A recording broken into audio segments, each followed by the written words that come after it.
Hello everyone, my name is Spencer Higginbotham. I am going to make a video series about the major differences between Jonathan Johnson and Governor Herbert. This is based on a debate that took place back in June, the only debate that's been scheduled that's going to happen before the election. So, for those of you who don't know, the election's coming up on June 28th. It's the Republican primary where we're going to decide between Governor Herbert and Jonathan Johnson which one of them will represent the Republican Party in the November election. The winner between those two will almost certainly beat the Democrat candidate. So this is a big decision that we're about to make. So if you watch the video, which I will attach to this video, the video of the debate, I'm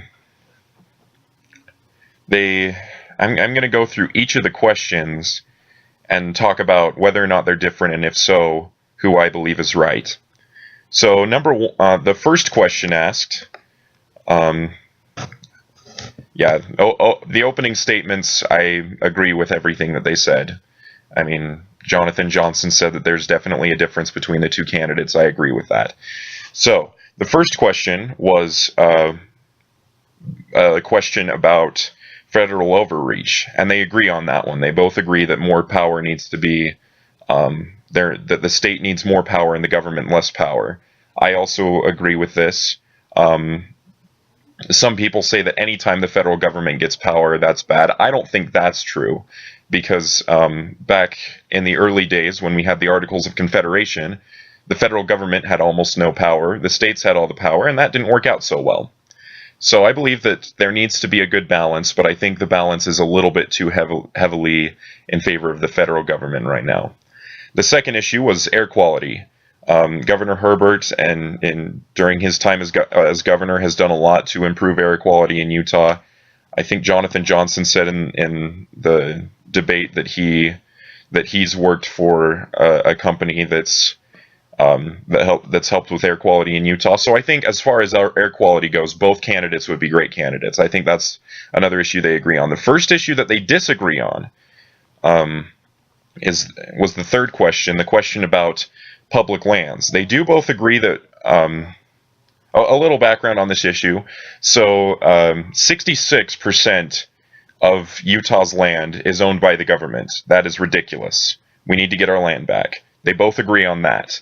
What they disagree on is the approach that we should take in order to get our lands back. As you can see if you watch the video, Johnson believes that we need to go ahead and file that lawsuit right now.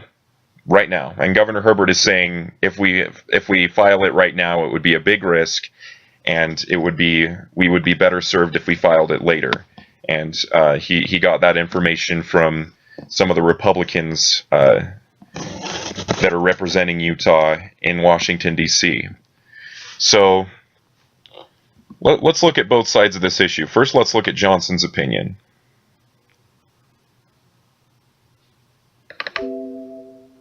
There we go. Wait for it to load.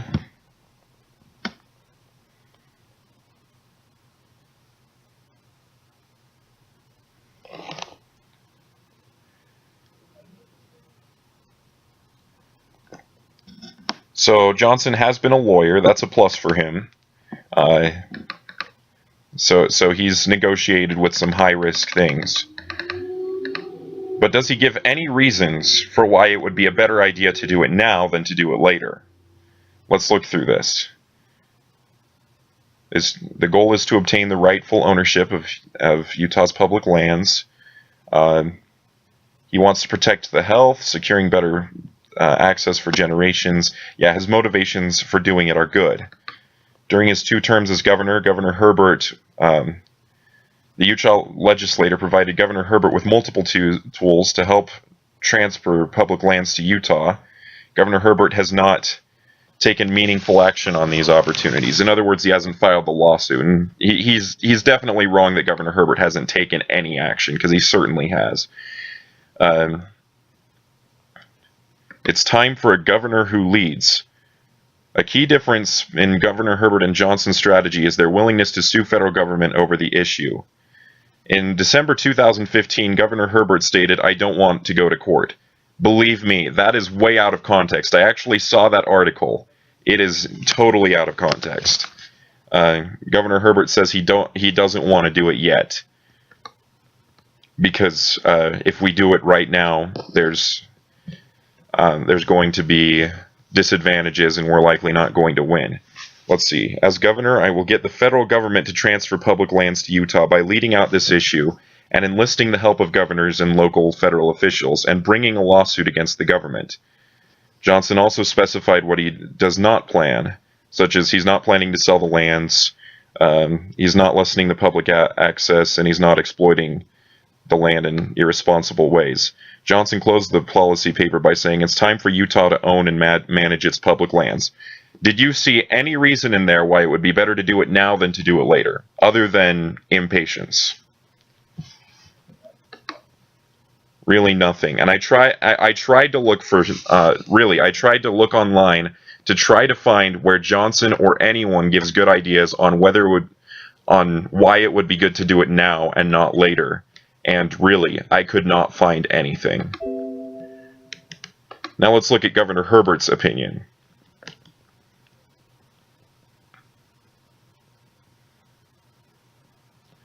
$14 million. This lawsuit would cost $14 million. As later, you will see that Jonathan Johnson has pledged not to raise taxes, but with this $14 million that it would cost to sue them, and that would apply whether we win or lose, it would be really hard for him to not raise taxes in order to do that. It would be possible, but it would be pretty hard. Governor Herbert said Thursday he's still reviewing whether he supports going forward with the proposed lawsuit against the federal government over its control of public lands given the high price tag. Yeah, again, $14 million. And then let's see, somewhere down here it mentions... Yeah, but the governor noted there's no guarantee the state would win in court. He said he'd prefer to see Congress resolve the long-standing issue of having more than 66% of the state lands under federal control. The Public Lands Initiative recently unveiled by Utah is a better, more sure way of getting it done. Herbert said he said the initiative does include doesn't exclude a lawsuit. It does include a lawsuit. What would boost his enthusiasm for a court case, Herbert said, is for other western states to join Utah in a lawsuit. Less than 5% of the land in states east of Colorado is under federal control compared with more than 50% in the west. Which is ridiculous because the federal government is taking place in Washington, D.C. So he's waiting for he's trying to get other states to join him. And not only that, but people in Washington, D.C., as he said in the video of the debate, have told them that it would be better to wait. It sounds like he's saying that it would be better to wait until we have a Republican president. That's not exactly what he's saying. What he's saying is they're just waiting for it to go through this process with the legislation, and if it does that, it'll be more likely to win. So, unlike Johnson, Herbert is actually giving good reasons for his opinion. And let's go to this link now and see whether or not we will win if we file this lawsuit. Utah gets ready to waste millions of taxpayer dollars on a doomed land seizure lawsuit. Constitutional law experts have been clear this case has no precedent and no chance of success. Even the lawyers who got paid $500,000 to tell Ivory and his fellow land seizure proponents what they want to hear admitted as much this week. We are not saying that we believe that there is high probability that the Supreme Court of the United States would issue an order transferring the public lands from federal government to the state. We don't believe the court will do that. The people of Utah and every other western state agreed that national public lands belong to the American people as a condition of statehood.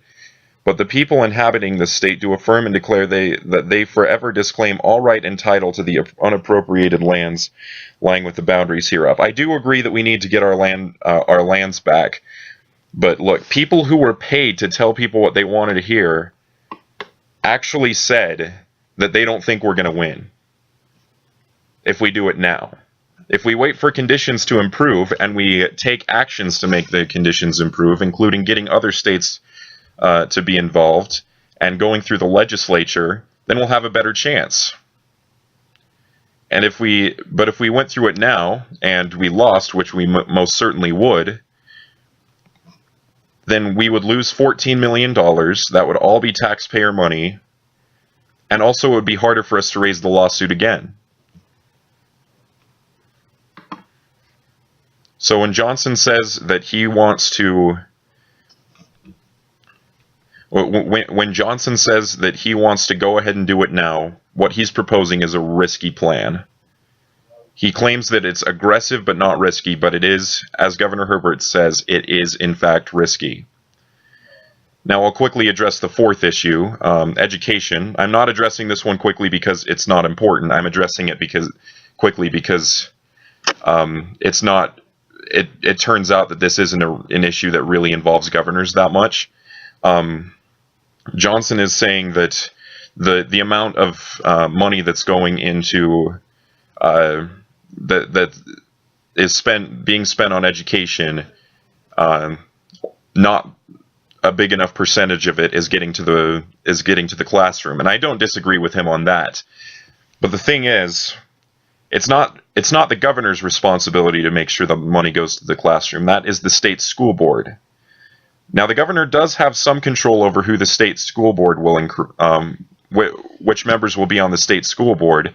What happens, the way that it works is that a certain number of members of potential members of the state school board are presented to Governor Herbert. He picks his favorites to put on the ballot, and then we vote for those. So he does have some control, a little bit of control of who gets put on the state school board.